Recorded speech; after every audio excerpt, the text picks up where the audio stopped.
हुआ, ये काफ़ी ज़्यादा क्रिटिसिज्म हो रहा है कि it was NC versus NC. तो एनसी कैसे इस पर रिएक्ट करें? नहीं, एनसी तो नहीं थी। अगर बोला तो था।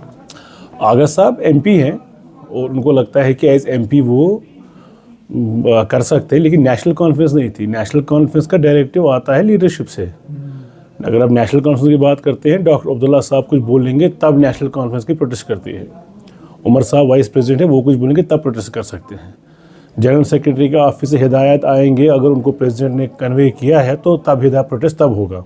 ऐसे प्रोटेस्ट पार्टी की तरफ से नहीं होते हैं, ये इंडिविजुअल कैपेसिटी में होगा उनका, and may be as MP. तो नेशनल कॉन्फ्रेंस का प्रोटेस्ट नहीं था ये नेशनल कॉन्फ्रेंस के हरीफों का प्रोटेस्ट था। ये महफिल सजी थी हमारे आप कह सकते हैं हरीफों की, हमारे दुश्मनों की महफिल सजी थी। और बदकिस्मती से हमारे एक एमपी भी उसमें थे जो चाहते थे, जिन उनको तो मौका चाहिए ऐसी महफिलें सजाने का। हमारे रकीबों को ऐसी महफिलें सजाने का मौका मिलना चाहिए और उनको तमाशा बनाने के लिए एक आदर। किसको कह रहे हैं? अपने साथी को रकीब कह? नहीं, हमारे रकीब जो पीडीपी है, बाकी लोग हैं जो हमारे बदतरीन मुखालिफ हैं, जो अगर हम अच्छा काम करते हैं वो उसको बुरा बनाते हैं। तो वहाँ तो वही सब थे। अपॉर्चुनिटी तो आप ही के बंधु ने उनको दी। मैं वही कह रहा हूँ, अनफॉर्चुनेटली जिन्होंने अपॉर्चुनिटी दी उनको नहीं देनी चाहिए थी। उनको बहुत सा देखना चाहिए था। बहुत से तरीके थे इन चीज़ों को हैंडल करने के। अगर सही मायनों में इन रीएड्रेस करना था इनके ग्रीवेंस को तो और अच्छे तरीके थे। लेकिन ये जो कल हो गया, ये मुझे लगता है, मेरी ज़ाती राय, ये ड्रामेबाजी थी। ये किसी का फ़ायदा नहीं हो उसमें। हम मजाक कर रहे थे, लोग हंस रहे थे, लोग अपने पॉलिटिकल पॉइंट स्कोर कर रहे थे। लोग जिनको लोगों ने मैंडेट ही नहीं दिया वो लोग वहाँ रिप्रेजेंट कर रहे थे लोगों को, लाखों लोगों को उनके हिसाब से। हम स्टूडेंट्स के हक़ में हैं, मैं स्टूडेंट्स के हक़ में हूँ। मैं एलानिया आपके सामने कहता हूँ, मैं ओपन मेरिट कैटेगरी के लोगों के साथ हूँ। मैं चाहता हूँ उनके साथ नाइंसाफ़ी जो हो रही है वो ख़त्म हो जाए। उनके साथ जो परसेंटेज है पॉपुलेशन के बेस पे परसेंटेज पे ये हो जाए। लेकिन जो सियासत करते हैं उस पर हमको सियासत नहीं करने देंगे। इस बात पे हम अपने बदतरीन मुखालफीन को अपने नेशनल कॉन्फ्रेंस के गार्ब के अंडर नहीं आने देंगे अपने पास। ऐसी कोई बात नहीं है। हम उनको कोई अपॉर्चुनिटी एक्सप्लॉइट नहीं करने देंगे। जो हुआ गलत हुआ, ये नहीं होना चाहिए था। ये कोई तरीका नहीं। इसको आप जमहूरियत के लिबास में पहना है। ये कोई जमहूरियत नहीं है। जमहूरियत ये है कि अगर आप अपनी पार्टी के अंदर बात करते हैं, आपकी नहीं सुनी वो आप कर लीजिए, नहीं सुनी जाती आपके ये गैर जमहूरी है। मगर अगर आपकी बात सुनी जाती है, आपको तो इज़्ज़त मिलती है, आपकी बात सुनी जाती है, आपको प्लेटफॉर्म दिए जाते हैं, तो उसके बाद ये जायज़ बात नहीं है। बाकी हम उनके स्टूडेंट्स के साथ हैं। हम प्रोटेस्ट के साथ भी एज़ लॉन्ग एज़ वो प्रोटेस्ट सही हो। कौन था इस प्रोटेस्ट में? कल वहीद परा साहब थे जिन्होंने एक ट्वीट किया और महबा जी ने उनका ट्वीट 1 घंटे में डिलीट करवा दिया और कहा हम इस चीज़ के साथ हैं नहीं। इलेक्शन से पहले की बात है, अगर आप लोगों को याद होगा। ये सब हुआ है, ये सियासत खेली जा रही है। और आज भी, कल भी जो हो गया, सियासत पर कुछ नहीं था। हमें उनसे कोई गिला नहीं है। सियासत के खेलने में तो आपका भी एक स्पोर्ट्स पर्सन है।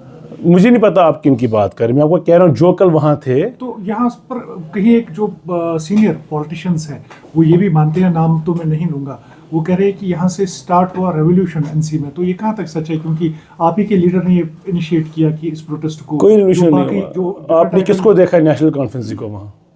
आपने किस नेशनल कॉन्फ्रेंस लीडर को देखा आपने वहाँ? किस बोर्न नेशनल कॉन्फ्रेंस लीडर को देखा आपने वहाँ, जो 40 साल से 50 साल से नेशनल कॉन्फ्रेंस है, जिनका कोई ट्रैक रिकॉर्ड? आपने किसको देखा वहाँ? नेशनल कॉन्फ्रेंस का नहीं था।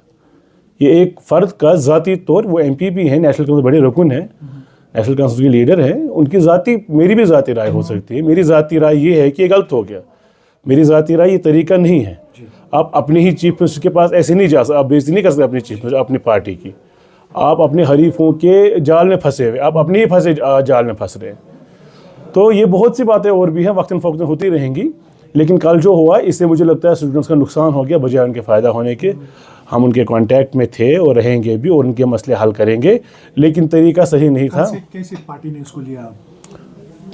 आप भी देख रहे हैं, आप भी देख रहे हैं, हम भी देख रहे हैं, हम तो नहीं मानते हैं। We disapprove of this, all the party. I disapprove of this. मुझे अंदाज़ा है सारी पार्टी भी करनी भी चाहिए, होना भी चाहिए। ये तरीका नहीं। पीडीपी में हम चले, मैं इनको कहता हूँ, मैं अगर साहब कोई कहता हूँ, देखते हैं ये जो कल वहीद पर और इल्तिजा मुफ्ती आए थे, इंडियन स्टूडेंट्स को लेके हम जाते हैं महबा जी के घर के बाहर। मैं देखता हूँ पीडीपी के कितने लोग हमें वहाँ ज्वाइन करते हैं। नहीं करेंगे। हर पार्टी का डिसिप्लिन है, हर पार्टी का एक सिस्टम है, हर पार्टी का एक अप्रोच है चीज़ को डील करने का। ये थिएट्रिक्स, ये लोगों को जमा करना, ये दुश्मनों को जमा करना, ये मुखालिफों को जमा करना, उनको स्टेज देना, जिनको लोगों ने रिजेक्ट किया हुआ है, जिनको लोगों ने 200 वोट दे के रिजेक्ट किया हुआ है, कोई ट्रेडर, कोई दिस, जो इसके स्टेक होल्डर्स है ही नहीं। अगर अच्छी बात, महज़िब बात ये थी, समझदारी की बात ये थी, जो स्टेक होल्डर्स, इसमें सही स्टेक होल्डर्स, उनसे बात करनी चाहिए थी। तो वो कहीं पिच लूज कर रहे हैं और कुछ इंटरनल इश्यूज़ हैं बहुत से लोगों के इस सियासत में जो पॉइंट स्कोर करना चाहते हैं। ऐसी बात, नेशनल कॉन्फ्रेंस बहुत बड़ी जमात है, इन छुटपुट घटनाओं से, इन गंदी सियासत का मुजाहरा करने से कुछ नहीं होता है। कोई कितना भी करे, कोई कितना भी कहे, नेशनल कॉन्फ्रेंस पिछले 92 साल से ये चीज़ें देखती आई है और ये चीज़ें मसली गई हैं। इन चीज़ों में हमें पता है और हमें यकीन है उमर अब्दुल्ला साहब की क़यादत में रिजर्वेशन पॉलिसी में ओपन मेरिट के लोगों का भला होगा और उनकी एस्पिरेशंस सुनी जाएंगी।